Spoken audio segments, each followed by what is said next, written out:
बच्चों में गठिया रोग, जिसको आर्थराइटिस भी कहते हैं, इस पे बात करने के लिए एम्स की रेमेटोलॉजी की प्रमुख डॉक्टर उमा कुमार हैं और साथ में additional professor pediatric rheumatology doctor Narendra Bagri हैं।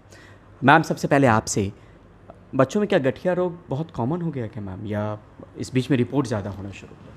नहीं, देखिए, बच्चों में गठिया रोग बढ़ा है बड़ों की तरह ही, और उसकी वजह बहुत सारी देखी जा रही हैं। तो जब हम गठिया रोग की बात करते हैं तो हम जोड़ों में दर्द की भी बात कर रहे हैं, और जो जोड़ों में वाकई जो गठिया हो रहा है उसकी भी बात कर रहे हैं। तो ओवरऑल अगर हम देखें तो बहुत सारी वजहों से बच्चों में जोड़ों के दर्द की समस्याएं बढ़ी हैं।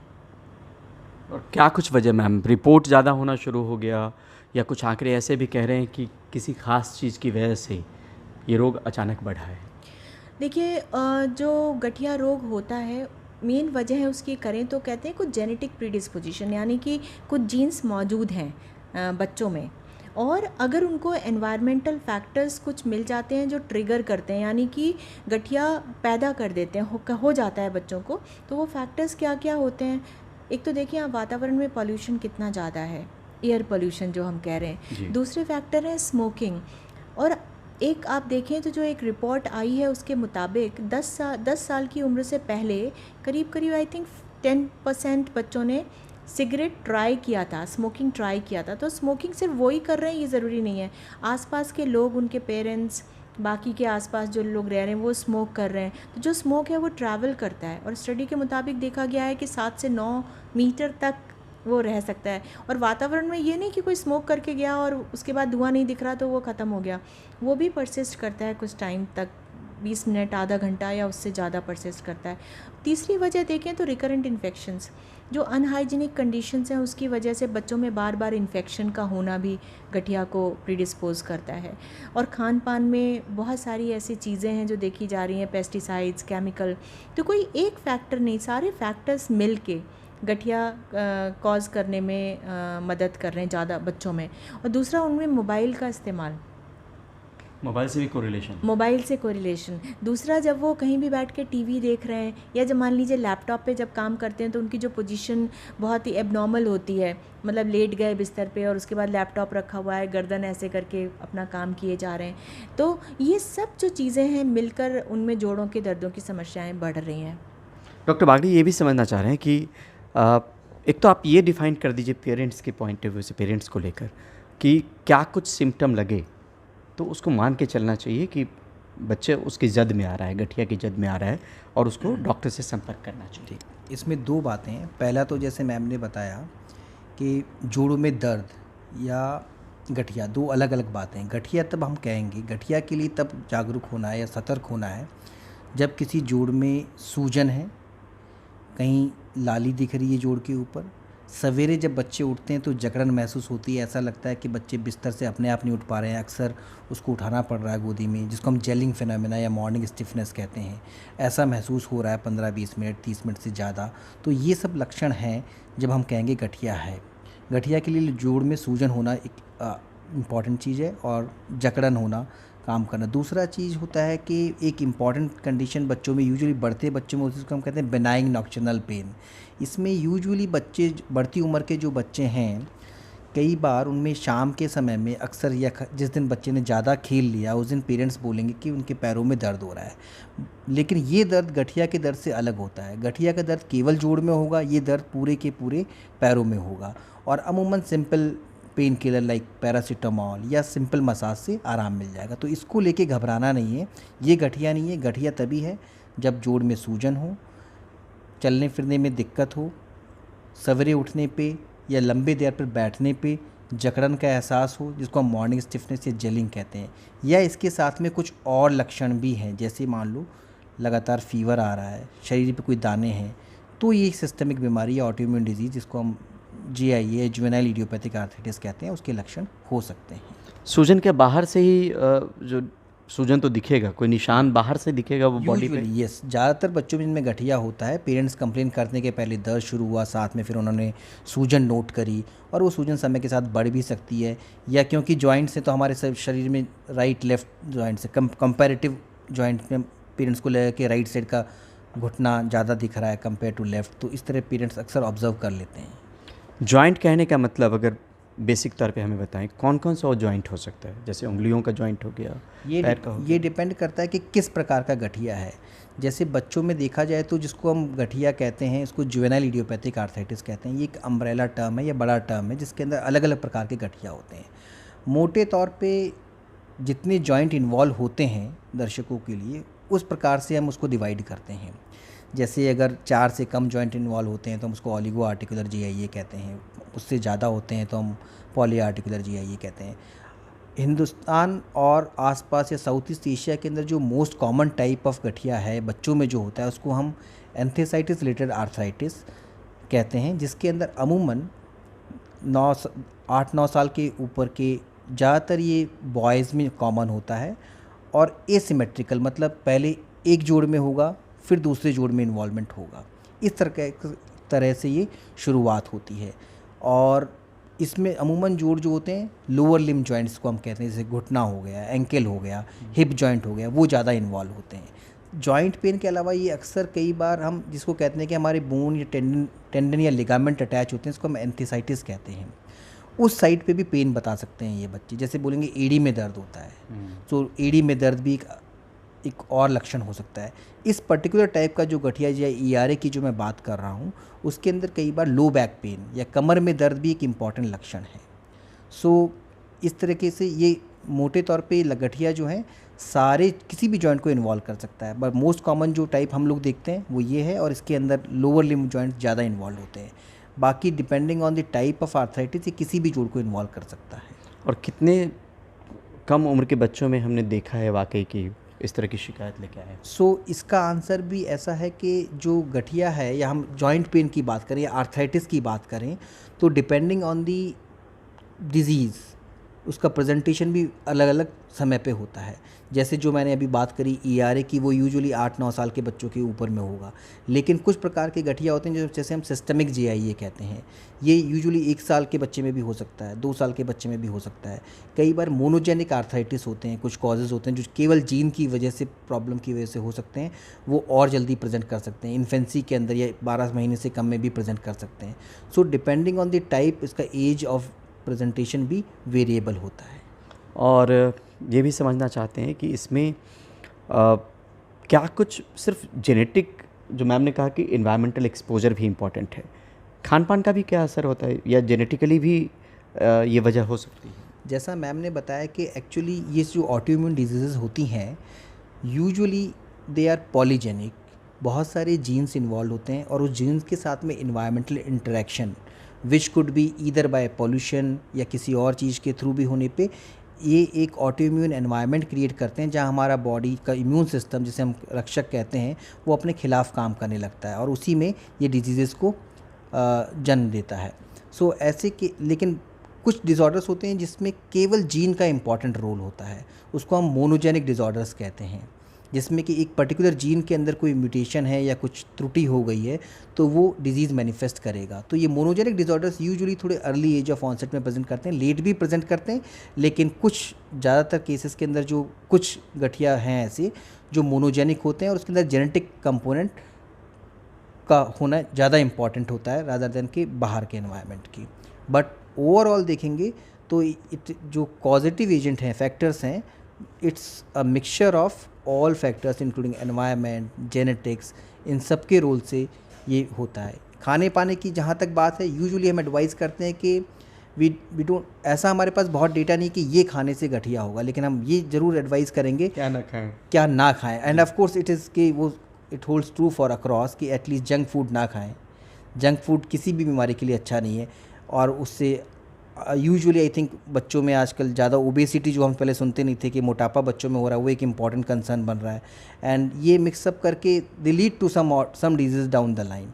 इसलिए जंक फूड को तो डेफिनेटली अवॉइड करना चाहिए। जी मैम, आपसे भी समझना चाह रहे हैं, बच्चों की बात हो गई, माता पिता का स्वस्थ रहना भी बहुत इम्पॉर्टेंट है, बड़ों को लेकर क्या कहेंगे? गठिया की बीमारी जो है उनको लेकर क्या सुझाव जो बच्चों के माता पिता हैं? देखिए, जब तक बड़ों की बात पर आए, एक चीज़ मैं कहना चाहूँगी यहाँ पर कि हमारे इंडिया में कई बार देखा गया है कि जिनको सिकल सेल डिजीज़ ट्रीट हो, चाहे बीमारी हो, उनमें जो हड्डियाँ होती हैं उसकी सर्कुलेशन अगर रुक जाती है बोन में, तो उसकी वजह से कंडीशन हो जाती है ऑस्टियोनेक्रोसिस, और वो भी गठिया की तरह मैनिफेस्ट कर देता है, जहाँ पे जोड़ में सूजन आ जाती है। और वो बच्चे ट्रीट होते रहते हैं, लाइक जो डॉक्टर साहब ने कहा कि जुवेनाइल इडियोपैथिक आर्थराइटिस, लेकिन जब इन्वेस्टिगेट करते हैं तो पता चलता है कि उनको सिकल सेल डिजीज़ है और उसकी वजह से जॉइंट में स्वेलिंग आ गई है, इफ्यूजन हो गया, पानी भर गया है और आर्थराइटिस से, सिकल सेल एनीमिया की वजह से। हाँ। दूसरी चीज़ एक देखा गया है कि कई बार जो यंग बच्चे हैं वो जिम जाना शुरू करते हैं, आजकल बहुत फैशन है, तो वहाँ पे जो सप्लीमेंट्स दिए जाते हैं, sometimes they start taking steroids, है ना, बॉडी बिल्ड करनी है, तो उससे क्या होता है कि उससे भी बोन में ऑस्टियोनेक्रोसिस की प्रॉब्लम हो जाती है। तो अगर जॉइंट के आसपास अगर हो रहा है तो इन्फाक्ट हो जाते हैं, तो उसकी वजह से क्या होगा कि जॉइंट में स्वेलिंग हो जाएगी और वो भी आर्थराइटिस की तरह ही मैनिफेस्ट करेगा, दर्द होगा, सूजन आ जाएगी जॉइंट में। तो ये सब चीज़ें भी समझना ज़रूरी है, मतलब ज़्यादातर इंपॉर्टेंस इसकी रेलेवेंस है फिजिशियन के लिए, पीडियाट्रिशियन के लिए, डॉक्टर्स के लिए, बट बच्चों के जो माँ बाप हैं उनको एक जानकारी के तहत ये चीज़ जानना ज़रूरी है कि ऐसा भी हो सकता है। जहाँ तक बात है बड़ों की कि बड़े क्या करें जिससे वो खुद भी बचे रहें और बच्चों में भी वो बीमारी ना हो जी। सबसे पहले तो ये ज़रूरी है कि बच्चों को बचपन से ये सिखाएं कि फ़िज़िकल एक्टिविटी बहुत इम्पॉर्टेंट है। खाली जो बड़े घरों के बच्चे हैं तो प्ले स्टेशन और बाकी चीज़ें घर पे बैठ के खेल रहे हैं, आउटडोर एक्टिविटीज़ बंद हो गई हैं, वो नहीं होना चाहिए। तो उससे उनकी ग्रोथ भी होती है फ़िज़िकल एक्टिविटी से, और जो सर्कुलेशन इम्प्रूव होती है, उनका मेंटल स्टेट हेल्थ भी अच्छी रहती है और गठिया होने की संभावना भी कम होती है। अच्छा, फिजिकल एक्टिविटी करते हैं। फिजिकल एक्टिविटी से इम्यून स्टेटस बूस्ट होता है, इम्यून स्टेटस सुधरता है किसी भी इंसान का, चाहे वो बच्चा हो या बड़ा हो। डॉक्टर साहब ने ओबेसिटी की बात की, ये बात बिल्कुल सच है। ज़्यादातर चलन है बर्गर, ब्रेड, वाइट ब्रेड और की जो चीज़ें हैं, रिसर्च भी हमने देखा कि वाइट ब्रेड को लेके कैंसरस तक कहा गया है। एग्जैक्टली। और जो रेड मीट है, नॉन वेजिटेरियन जो बर्गर वैसे ले रहे हैं, वो सारी चीज़ें, तो ये इन्फ्लेमेटरी फूड्स की कैटेगरी में आता है, जिसका भी ग्लाइसेमिक इंडेक्स बहुत ज़्यादा है, यानी कि बहुत मीठी चीज़ें जो हैं, और सॉल्ट इंटेक बहुत ज़्यादा है, तो उससे भी बहुत सारी बीमारियां होती हैं। जो चिप्स वगैरह होते हैं उसमें नमक की मात्रा बहुत ज़्यादा होती है, चाउमीन और ये सब जो चीज़ें होती हैं, तो इन सब से बीमारियां होने की। और दूसरी चीज़ है स्ट्रेस ऑटो इम्यून डिजीज़ को प्रीडिस्पोज करता है। तो हमारी जैसे आर्थराइटिस हैं, डॉक्टर साहब ने कहा juvenile idiopathic arthritis, rheumatoid arthritis, और जितने भी ऑटो इम्यून डिजीज़ हैं उनमें स्ट्रेस भी एक इम्पॉर्टेंट फैक्टर मानी गई है। फिर आता है स्लीप, जिसको हम लोग नज़रअंदाज कर देते हैं। और पर्टिकुलरली बच्चे रूम में क्या कर रहे हैं, वो कितने बजे सो रहे हैं, सुबह स्कूल जाना है, रात को वो 1-1, 2-2 बजे तक गेम खेल रहे हैं, मोबाइल पे लगे हुए हैं, तो उनकी नींद पूरी नहीं हो रही है। तो उस समय तो ये चीज़ें एक दिन में नहीं होती कि गठिया उनको बचपन में ही हो जाएगा, लेकिन आगे जाके हो सकता है। क्रॉनिक स्ट्रेस से बहुत सारी प्रॉब्लम्स होती हैं, ऑटो इम्यून डिजीज़ भी उसमें से एक हैं। तो 6 से 8 घंटे की नींद लेना, और बच्चों को तो कहते हैं कि थोड़ा हायर लाइक 8 to 10 आवर्स की स्लीप लेना बहुत ज़रूरी है। और ओबेसिटी एक इन्फ्लेमेटरी स्टेट होती है जो कि प्रीडिस्पोज करती है बहुत सारी बीमारियों को, और ऑटो इम्यून डिजीज़, और गठिया भी उनमें से एक है। स्मोकिंग की बात हमने की, तो ना तो पेरेंट्स को करनी है ना बच्चों को करनी है, और जो भी मैं चीज़ें कह रही हूँ ना तो बड़ों को करनी है ना बच्चों को करनी है। अब अगर जो बड़े जी नहीं, आप पूछिए प्लीज़। मैं कह रहा हूँ कि जो आप तक पहुँचने में एक लंबी मेहनत लगती है, मशक्क़त लगती है, कोई आदमी आता है, आप लंबे समय से काम भी कर रही हैं मैम, जो बड़े आते हैं उनको लेकर क्या सुझाव कि वो जो आपने चीज़ें कहीं वो तो करें ही, फिजिकल एक्सरसाइज बड़े भी करते रहें, या किस तरह के उनको सिम्टम दिखें? तो क्या ये सिम्टम वैसे ही होते हैं जैसे बच्चों में होते हैं गठिया को? हाँ, ज़्यादातर जो लक्षण हैं गठिया के वो सिमिलर होते हैं बच्चों में और बड़ों में। बस डिफरेंस ये होता है कि कोई एक पर्टिकुलर लक्षण बच्चों में ज़्यादा कॉमनली मिल सकता है या फिर ज़्यादा सीवियर हो सकता है, और बड़ों में वो थोड़ा कम सीवियर हो, ये डिफरेंस हो सकता है। लेकिन जो बीमारियां हैं like rheumatoid arthritis, scleroderma, lupus की बीमारी, मैं बात कर रही हूँ यहाँ पे इन्फ्लेमेटरी आर्थराइटिस की। हम जो उम्र वाला गठिया होता है उसकी बात यहाँ पे नहीं कर रहे हैं। नहीं, वैस्कुलाइटिस एक कंडीशन होती है जहाँ पर माँ को बीमारी नहीं है लेकिन कुछ ऑटो एंटीबॉडीज़ पॉजिटिव हैं, तो बच्चे में हार्ट ब्लॉक हो सकता है। एक कंडीशन होती है न्यूनेटल ल्यूपस, जिसमें बच्चा जब पैदा हुआ तो उसके बाद कुछ रैशेज़ वगैरह उसको आ जाते हैं, और जैसे कहा हार्ट में परेशानी हो गई, लेकिन वो जब ऑटो एंटीबॉडीज़ उसके शरीर से निकल जाती हैं तो रिकवरी हो जाती है इन बच्चों की, लेकिन अगर कंप्लीट हार्ट ब्लॉक हो गया है तो वो रिकवरी नहीं हो पाती। तो आप देखें कि जो बीमारियां हैं उनके लक्षण काफ़ी सिमिलर होते हैं और सिवियरिटी फ़र्क हो सकती है। एक लक्षण बचपन में ज़्यादा कॉमनली मिल सकता है, बड़ों में थोड़ा कम कॉमनली मिल सकता है। और लक्षणों में जॉइंट के अलावा अगर हम बात करें, बहुत दिन तक बुखार का रहना, मुंह में छाले हो जाना, स्किन पे रैशेज़, यानी what do you call it, चकत्ते आ जाते हैं शरीर पे। उसके अलावा चक्कर आ सकते हैं, सुबह जब सो के उठते हैं तो कमर में दर्द होता है और फिज़िकल एक्टिविटी करते हैं तो वो ठीक हो जाता है, जैसे कि स्पॉन्डाइलोआर्थराइटिस या एंकाइलोजिंग स्पॉन्डिलाइटिस में मिलता है। उसके अलावा आँखों में ड्राइनेस का आ जाना, हार्ट फेल हो जाना, यूरिन में प्रोटीन मतलब झागदार यूरिन होने लगना, ब्लड आना यूरिन में, पेट में अचानक से बहुत तेज़ दर्द का उठना, टंग बच्चों में जो होता है कि लाल हो गई, और फ़ोटो सेंसिटिविटी एक होता है, धूप में जा रहे हैं तो चेहरे पे बहुत रैशेज़ आ जा रहे हैं। रेनॉल्ड्स फिनोमेना एक होता है जिसमें बहुत जाड़े होते हैं तो उंगलियां सफ़ेद लाल नीली सी पड़ जाती हैं। तो ये सारे लक्षण गठिया के हो सकते हैं depending on what type of arthritis एक पर्सन डेवलप कर रहा है, बच्चा डेवलप कर रहा है। और लेकिन सबसे अच्छी बात यह है कि इन सब बीमारियों का अगर जो डायग्नोसिस है वो जल्दी हो जाए, टाइमली हो जाए, तो दवाओं से ये बीमारियां पूरी तरह ठीक हो जाती हैं। मेरा सवाल यही होने वाला था कि जी, क्या ये ठीक हो सकता है? हाँ जी, पूरी तरह ठीक हो सकती हैं। और लेकिन ये डायबिटीज़ और हाइपरटेंशन की तरह है कि एक बार अगर बीमारी हो गई तो हो सकता है उम्र भर दवा खानी पड़े, दवा बंद ना कर पाएँ, लेकिन दवाओं की मात्रा जो है वो कम हो सकती है। तो अगर किसी बच्चे को, या सिंस हम बच्चों की बात कर रहे हैं, एडोलेसेंस एज ग्रुप में किसी को भी आर्थराइटिस हुआ है तो दवा लेते रहें। ये ना सोचें कि हम अब ठीक हो गए और दवा हम बंद कर दें, क्योंकि उससे रिलैप्स होते हैं, इन सारी बीमारियों में होते हैं रिलैप्स। मतलब वो कहते हैं इट्स अ रूल। तो इसलिए और फिर कभी कभी कहते हैं कि जो दवाएं हैं लोग डरा देते हैं उनको कि बहुत इम्यूनोसप्रेसिव मेडिसिन हैं, इससे तुम्हारी इम्यूनिटी कम हो जाएगी और बाकी और कॉम्प्लिकेशंस हो जाएंगे, इनके साइड इफ़ेक्ट्स आ जाएंगे। तो वहाँ पे हमेशा जो अक्सर मैं अपने पेशेंट्स को कहती हूँ, मैं कहूँगी कि हमें तब देखना चाहिए कि बीमारी से ज़्यादा नुकसान होगा या दवाओं से ज़्यादा नुकसान होगा। और अल्टीमेटली हम जीते क्यों हैं? क्योंकि हमारी क्वालिटी ऑफ लाइफ अच्छी हो, हम सब काम जो करना चाहते हैं वो कर सकें। और उसको बनाने के लिए ज़रूरी है बीमारी कंट्रोल में आए, कि हमें अपंगता ना आए, हम डिसेबिलिटी ना आए हमें, है ना। और दवाएं के साइड इफ़ेक्ट्स की जहाँ तक बात है, देखिए जो ऑटो इम्यून डिजीज़ेज़ होते हैं, फॉर एग्जांपल रूमेटॉइड आर्थराइटिस या जो ऑटो इम्यून गठिया है, वो गलत इम्यूनिटी होती है जिसकी वजह से हो रहे हैं, वो as we call it aberrant immunity. तो जब हम दवाएं देते हैं तो वो गलत इम्यूनिटी को सप्रेस करते हैं, लेकिन उसके साथ साथ जो नॉर्मल इम्यूनिटी है वो भी थोड़ी अफेक्टेड होती है। लेकिन जितना डेटा आज तक अवेलेबल है वो कहता है कि जो एडल्ट्स में मैं कह सकती हूँ कि कम्युनिटी प्रिवेलेंस ऑफ इन्फेक्शन, जो कॉमन दवाएं हैं जिसे disease modifying anti rheumatic drug कह देते हैं, मीथोट्रेक्सेट, उनमें इन्फेक्शन का चांस नहीं बढ़ा है लोगों में।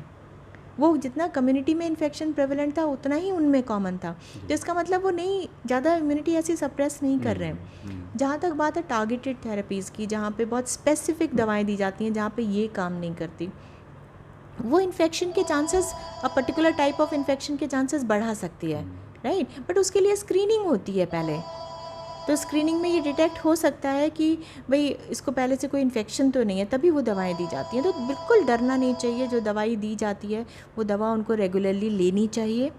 और जो स्टीरॉयड्स हैं, पेन किलर्स हैं, वो इसका शॉर्ट इलाज नहीं है। होता क्या है कि उससे तुरंत ट्रांजिएंट रिलीफ मिल जाता है और उसको आदत सी बन जाती है बच्चों को वो दवा लेते रहने की, या बड़ों को वो दवा लेते रहने की, क्योंकि उससे उनको आराम मिलता जाता है। इसलिए डॉक्टर बागड़ी, क्या लाइफ स्टाइल भी इसमें इम्पॉर्टेंट है इस बीमारी को लेकर, या दर्द को लेकर जो शिकायत लेके आपके पास पहुंचते होंगे पेरेंट्स अपने बच्चों के लिए? इसमें दो चीज़ें मैं जैसा मैम ने बताया, बीमारी अगर हो जाती है तो ट्रीटमेंट संभव है, पहला चीज़ तो ये। स्टेरॉइड्स पर मैं एक चीज़ टच करना चाहूँगा। कई बार क्या होता है, गठिया रोग हुआ, जोड़ों के दर्द शुरू हुआ, इसके बहुत सारे कारण होते हैं, गठिया उसमें से एक कारण है। बच्चों में कई बार देखा है कि ऐसे जो लक्षण हैं, कई बार और सीरियस डिसऑर्डर जैसे मैलिग्नेंसी या ब्लड का कैंसर कहते हैं, उसके लक्षण भी कई बार मस्कुलोस्केलेटल मैनिफेस्टेशन हो सकते हैं। तो स्टेरॉइड्स को बिना डॉक्टर की सलाह के कभी शुरू ना करें, पूरी जांच होने के बाद ही कि ये बच्चे को जुवेनाइल इडियोपैथिक आर्थराइटिस है तभी देना चाहिए। दूसरा, क्योंकि स्टेरॉइड्स के अपने साइड इफ़ेक्ट होते हैं जैसा मैम ने बताया। दूसरा, बढ़ती उम्र के अंदर ग्रोथ पे भी इफ़ेक्ट करते हैं ये, इसलिए स्टेरॉइड्स को विदाउट डॉक्टर्स प्रिस्क्रिप्शन तो बिल्कुल ही नहीं लेना चाहिए, और अगर ज़रूरत है तो भी कम से कम समय के लिए कम से कम मात्रा में लेना है। ठीक। दूसरा, लाइफस्टाइल की जहाँ तक बात है कैसे इफ़ेक्ट करता है बच्चों में, ये इसलिए इम्पॉर्टेंट है, अगर किसी बच्चे को आर्थराइटिस हो गई तो उसका पहला चीज़ तो है कि उसकी फ़िज़िकल एक्टिविटी इम्पेयर हो जाएगी, बच्चा खेल कूद कम करेगा। उससे भी इम्पॉर्टेंट है इसके कोलेटरल डैमेज, और मुझे लगता है कि उसके, मैं ये कहना चाहता हूँ कि स्कूल जाना बंद कर देगा। हम देखते हैं कि बच्चे साल 2-2 साल स्कूल नहीं जा रहे हैं, कि गठिया चल रहा है वो इधर उधर इलाज ही करा रहे हैं, और 2 साल तक स्कूल नहीं गया। अगर बच्चा, आप मानो कि 9-10 साल का बच्चा साल भर के लिए स्कूल ड्रॉप हो जाता है, 2 साल के लिए ड्रॉप हो जाता है, तो उसका this is a life long impact. तो वो बड़ा इम्पॉर्टेंट है। अब इसको कैसे कम कर सकते हैं? दूसरा चीज़, जैसा मैम ने बताया कि हमारा उद्देश्य गठिया के ट्रीटमेंट में होता है कि अपंगता को कम करें। अब हम ये देखें, अगर किसी बच्चे में अपंगता हो गई, अगर उसका ट्रीटमेंट डिले हुआ या सही समय पे इलाज डायग्नोसिस नहीं बनी, और क्योंकि होता क्या, जैसा हम डिस्कस कर रहे थे कि एक दिन में नहीं होता, ये धीरे धीरे होता है, और धीरे धीरे होने में अगर ऐसा हो कि शुरुआत हुई और गठिया के लक्षण बढ़ते गए, राइट डायग्नोसिस नहीं हुई, लेकिन वो जोड़ में इन्फ्लेमेशन जो है बढ़ते जा रहा है, और धीरे धीरे क्या करता है, वो जोड़ को घिस देता है या डिफ़ॉर्मिटी कॉज कर देता है, फिक्स डिफ़ॉर्मिटी कर देता है। उससे मेरा मतलब ये है कि एक समय है जब आपको जोड़ में सूजन है, लेकिन जोड़ हिल सकता है, मुड़ सकता है। एक समय के बाद में क्या जोड़ ख़राब हो गया, तो अगर ऐसे केस में फिर हमें, जैसे ऑस्टियोआर्थराइटिस होता है अडल्ट एज के अंदर, वृद्धों में, तो ऐसे केस में जॉइंट रिप्लेसमेंट करना पड़ता है। बट जॉइंट रिप्लेसमेंट की भी एक लाइफ होती है, 10 साल 15 साल। तो अगर किसी बच्चे में हो गया तो उसको करना बड़ा मुश्किल है, एक चीज़। नंबर 2 चीज़, उसकी भी एक लाइफ है, तो उसको कितने बार लाइफ में चेंज होगा। दूसरा चीज़, अगर बच्चे में हैंडीकैप हो गया, so this is I mean कि उसको आगे प्रोफेशनल ट्रेनिंग कैसे होगी, उसके लिए वोकेशनल ट्रेनिंग का इश्यूज़ आएंगे। सो वो लाइफ लॉन्ग इम्पैक्ट करता है उसकी फंक्शनल इंडिपेंडेंस इन अडल्टहुड। इसलिए इम्पॉर्टेंट है कि बच्चों में इसको राइट टाइम पे डायग्नोज किया जाए और ट्रीटमेंट शुरू किया जाए। उसके लिए ये 2 मैसेज मैं देना चाहूँगा। कई बार लोग समझते हैं कि जैसे अडल्ट में रोमेटॉइड आर्थराइटिस या गठिया कहते हैं, अमूमन समझते हैं कि ये बच्चों को में नहीं होता। ऐसा नहीं है, ये ऑटोइम्यून डिजीज़ है, सो ये किसी भी एज ग्रुप में हो सकती है। पहला चीज़ तो ये, क्योंकि उसके एविडेंसेस भी मिल रहे हैं, डेफिनेटली उसमें कोई डाउट नहीं है। तो पहला चीज़ को इस चीज़ को स्वीकार करना कि ये हो सकता है। अच्छा, हो गया तो फिर मैं ये नहीं कहना चाहता कि उससे डरें या घबराएं पेरेंट्स, अभिभावक। उसमें इम्पॉर्टेंट है कि इसका इफ़ेक्टिव ट्रीटमेंट है। आज की तारीख में अगर हम 50 साल पहले देखें तो आज की तारीख में जो अगर हम डेवलप्ड वर्ल्ड की बात करें तो इससे डिसेबिलिटी बहुत ही मिनिमम है, क्योंकि इतनी इफ़ेक्टिव ड्रग्स हैं। जो इम्यून सिस्टम हमारा है उसमें पर्टिकुलरली कौन सा पर्टिकुलर इफ़ेक्टिव साइटोकिन या प्रोटीन इन्वॉल्व है उस डिजीज़ को कॉज करने में, हम उसको टारगेटेड थेरेपी दे सकते हैं और ट्रीटमेंट करके उसका जो इम्पैक्ट है या डैमेज है उसको मिनिमम कर सकते हैं। बट बशर्ते कि हम उसको राइट टाइम पे डायग्नोज करें और ट्रीटमेंट शुरू करें। तीसरा मैसेज इम्पॉर्टेंट है कि किसको दिखाना है। अमूमन हम देखते हैं कि जोड़ों का दर्द हुआ तो एक जन धारणा है कि हड्डी के डॉक्टर के पास जाएं। ठीक है, which is fine, with due respect जाएं, लेकिन अमूमन हड्डी के डॉक्टर मेरी समझ में वो प्रीडोमिनेटली सर्जन्स हैं, है ना। उनकी ज़रूरत हमें इस जोड़ में पड़ती, बीमारी में पड़ती है कि मान लो जैसे मैंने बताया कि जोड़ फिक्स हो गए, डैमेज हो गए, तब तो फिर वो सर्जरी के थ्रू सही हो गए। लेकिन जब शुरुआत में दिक्कत है, इन्फ्लेमेटरी प्रोसेस है, तो ये पीडियाट्रिशियन या पीडियाट्रिक रोमेटोलॉजी के पास में जाना चाहिए जहाँ पे इस पर्टिकुलर बीमारियों का इलाज संभव है। क्योंकि शुरू में केवल दवाएं और कसरत, जिसको हम फिजियोथेरेपी कहते हैं, उसी से इसका इलाज होता है। शुरू में प्लास्टर लगाने की या ऑपरेशन करने की आवश्यकता नहीं होती है। तो इसके लिए शुरू में बच्चों के डॉक्टर या जहाँ पे गठिया रोग का इलाज करते हैं सर्विसेज, जहाँ पे पीडियाट्रिक रोमेटोलॉजी सर्विसेज है, वहाँ जाना चाहिए। मैम, आखिर में आपसे बातचीत, ये आज के दौर में मोबाइल बहुत इंपॉर्टेंट है, बच्चे इस्तेमाल करते हैं, माता पिता भी खाने के वक्त में रो रहा है, बच्चा मोबाइल दे दिया। मोबाइल से जो पोस्चर प्रॉब्लम होता है उसकी शिकायत के बाद भी क्या ये चीज़ें बढ़ सकती है और आपके पास भी उस तरह के मरीज पहुंचते हैं क्या? हाँ बिल्कुल, माँ बाप अपनी सहूलियत के लिए कि बच्चों को एंगेज करना है और जल्दी से बात मान ले, मोबाइल दे तो देते हैं, फिर उनको इसकी आदत पड़ जाती है। तो अगर वो खुशी से नहीं देंगे तो फिर वो रो के या कैसे भी उठा लेंगे। होता ये है कि हर जॉइंट की एक न्यूट्रल पोजीशन होती है, कहते हैं कि नॉर्मल पोजीशन ऑफ जॉइंट। तो जब भी आप मोबाइल इस्तेमाल कर रहे हैं, तो जैसे आपने माइक पकड़ा हुआ है ये हाथ में बहुत देर तक, तो आपकी उंगलियां भिंची हुई हैं और एक वेट है जो आपके हाथ के जोड़ों पे पड़ रहा है। तो अगर ऐसे आप बहुत देर तक पकड़ के बैठे रहें तो सिर्फ हाथ के जोड़ ही नहीं, आपकी कोहनी, आपका कंधा, आपकी गर्दन, सब चीज़ों पे एक प्रेशर पड़ रहा है और उसकी वजह से क्या होगा कि वेयर एंड टेयर होती है जॉइंट में। जो घिसना दिखता तो नहीं है, लेकिन कोई भी चीज़ें मशीन जैसे चल रही है तो वेयर एंड टेयर तो हो रही है, वो नॉर्मल प्रोसेस है। लेकिन अगर ज़्यादा हो जाती है और रिपेयर पूरी नहीं हो पाती और फिर डैमेज शुरू हो जाती है तो वो क्यूमुलेटिव डैमेज होने लगती है जॉइंट में।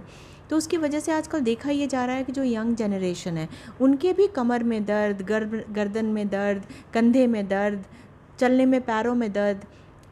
गर्ल्स हैं वो हाई हील्स पहन रही है, बहुत कॉन्स्टेंटली पहने, तो उनको पंजे में दर्द शुरू हो जाता है, उनको लो बैक पेन शुरू हो जाता है, वो भी एक वजह होती है। जब आप मोबाइल यूज़ करते हैं, हमारे गर्दन पे ऑलरेडी हमारे ब्रेन का वेट है और स्कल का which is around 3.5 to 5 kgs। आप जब अपनी गर्दन को झुकाते हैं तो जितने एंगल पे आप गर्दन झुकाते हैं उसी प्रोपोर्शन में आपका वेट बढ़ता जाता है। कहते हैं 15 डिग्रीज़ आपने आगे किया तो 3 पाउंड वेट बढ़ गया, और उससे आगे 60 डिग्रीज़ पे किया तो उसी प्रोपोर्शन में बढ़ा। आप सोचिए कितने केजी वेट आप अपने उस पर नेक पे, सर्वाइकल स्पाइन पे बढ़ा रहे हैं, तो गर्दन का दर्द हो जाता है। और तो जो मोबाइल पे, और दूसरा आँखों पे भी उसका असर आता है क्योंकि स्क्रीन टाइम पूरे कॉन्स्टेंटली उससे देखे जा रहे हैं, तो जो आई में भी मसल्स होते हैं, किसी भी जॉइंट को मेंटेन करने के लिए मसल्स का स्ट्रॉन्ग होना बहुत इंपॉर्टेंट है। खाली दो हड्डियां ऐसे आपस में रहें तो वो तो किधर भी कुछ काम हो ही नहीं पाएगा। जो मसल है वही कॉन्ट्रैक्ट करेंगी एक तरफ की तो मूवमेंट होगा। तो जो आपके जॉइंट को एक पोजीशन में मेंटेन करने के लिए जो मसल्स हैं वो कॉन्स्टेंटली कॉन्ट्रैक्टेड पोजीशन में है, मतलब एक ग्रुप की रिलैक्स हो गई है, एक ग्रुप की सिकुड़ गई हैं, राइट। तो जो सिकुड़ी हुई हैं उन पे कितना स्ट्रेस पड़ रहा है, स्कूल बैग भी होगा मैम इसमें तो। हाँ, मसल स्ट्रेन हुआ। अच्छा, फिर क्या होता है, एक तो जो मोबाइल की बात में ये सारी प्रॉब्लम्स हो गई। दूसरी चीज़ है, जब वो आजकल बच्चों में फैशन है वो बड़े बड़े जो बैग पैक्स होते हैं, बड़े से स्ट्रेप उनका वो बैंड कर दिया और वो नीचे तक लटकते रहते हैं। तो उसमें होता क्या है कि वो भी एक उनके अपर बैक में पेन का कारण बनते हैं, कंधों में दर्द का कारण बनता है। तो बैग पैक जो है कैसे टांगना है, स्कूल बैग कैसे टांगना है, वो भी बहुत ध्यान करने वाली चीज़ है। और अगर आप देखें तो कई वीडियोज़ ऐसे रखे आपको मिल जाएंगे सोशल मीडिया पे। आई एम श्योर आप जब बनाएंगे अपना वो दिखाएंगे तो बताएंगे कि वो कितना करीब होना चाहिए बैग पैक आपके अपर बैक से, स्ट्रैप फिक्स्ड होने चाहिए। और अगर वेट ज़्यादा है तो उसके सपोर्ट एक जो वेस्ट बेल्ट होती है वो यूज़ कर सकते हैं, भारी सामान बाहर की तरफ रखना है। तीसरी बात आती है बच्चों के स्कूल बैग का वेट। हमने जो स्टडी की थी उसमें वो भी एक बहुत बड़ा फैक्टर पाया गया था बच्चों में मसल स्ट्रेन का और जॉइंट में पेन का। तो कहते हैं कि जो बच्चों का स्कूल बैग का वेट है वो 10% ऑफ देयर बॉडी वेट से ज़्यादा नहीं होना चाहिए। लेकिन आजकल आप देखें बच्चों का जो वेट है वो 6 kg 7 kgs का होता है। तो क्या छोटा सा बच्चा 60 किलो का है? नहीं है। तो वो भी एक बहुत बड़ा उसमें यूजीसी के कुछ रिकमेंडेशंस हैं, लेकिन वो मैंडेटरी नहीं है। जब मैं देख रही थी तो उन्होंने एडवाइजरी दी है बट वो मैंडेटरी नहीं किए हैं। तो स्कूल्स जो हैं वो अपने हिसाब से उस चीज़ को इस्तेमाल करते हैं कि बच्चों को पूरा पूरा बैग लेके जाना है, और बाद में जाके जब वो टीनेज में आते हैं तो उनको वो कमर दर्द और सब जगह दर्द की समस्या, बच्चा जो करना चाहता है वो भी नहीं कर पाता। और तभी से डिप्रेशन, जैसे डॉक्टर साहब कह रहे थे कि फिर मेंटल हेल्थ अफेक्टेड होनी शुरू हो जाती है ना। कोई दर्द में रहेगा हमेशा, दूसरे बच्चे खेल रहे हैं ठीक है उनको कोई प्रॉब्लम नहीं है, तो वो हो जाता है।